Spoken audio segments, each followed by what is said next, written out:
સુરતની યુવતી સાથે દુષ્કર્મ આચરી મુંબઈના સંબંધી યુવાને તરછોડી અન્ય સાથે સગાઈ તોડાવી નાખનાર યુવાન વિરુદ્ધ પોલીસ ફરિયાદ નોંધાતા પોલીસે યુવાનની ધરપકડ કરી કાયદેસરની કાર્યવાહી હાથ ધરી છે।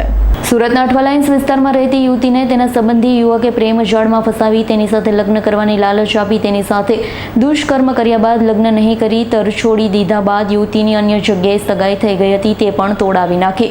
અઠવાલાઇન્સ વિસ્તારમાં રહેતી યુવતીએ તેના સંબંધિત નવનીત પ્રમોદ ઝા સામે દુષ્કર્મની અઠવાલાઇન્સ પોલીસ મથકમાં ફરિયાદ નોંધાવી છે।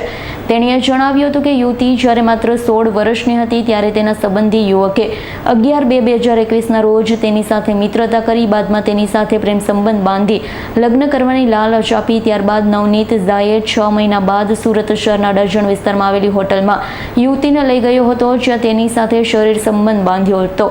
ત્યારબાદ નવનીત ઝા તેની સાથે લગ્ન કરવાની ના પાડી દીધી હતી। આ દરમિયાન યુવતીની અન્ય યુવક સાથે સગાઈ થઈ ગઈ હતી પરંતુ નવનીત ઝા ત્યાં પણ વચ્ચે પડી સગાઈ તોડાવી નાખી હતી।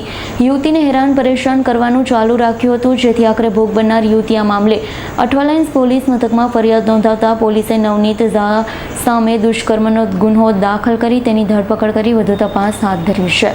તેના અઠવા પોલીસ સ્ટેશન વિસ્તારમાં એક ફરિયાદ આવી કે એક માઇનર બચ્ચી સાથે એક માણસે દુષ્કર્મ કરેલું અને પછી શાદીનો પ્રેમ સંબંધ બાંધ્યો, શાદીનો પ્રોમિસ પણ કરેલું, પર થોડા સમય બાદ ના પાડી દીધી એવી ફરિયાદ મળતા તપાસ કરતાં આરોપી નવનીત પ્રમોદ ઝા જો પહેલાં મુંબઈ મહારાષ્ટ્રમાં રહેતો હતો અને સિક્યુરિટીનું કામધામ કરતો હતો અને મહારાષ્ટ્ર પછી હવે નોઈડામાં શિફ્ટ થઈ ગયો અને સિક્યુરિટીનું કામ કરે છે, સાથે સાથ કોમ્પિટિટિવ એક્ઝામ્સની પણ તૈયારી કરે છે।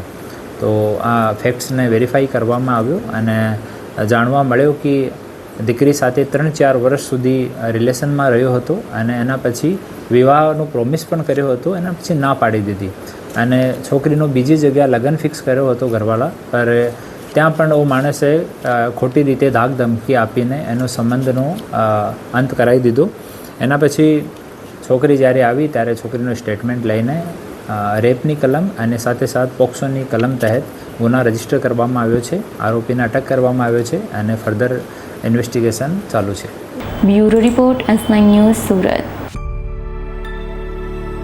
અમારી તમામ માહિતીથી અપડેટ રહેવા માટે જોડાયેલા રહો S9 ન્યૂઝ સાથે।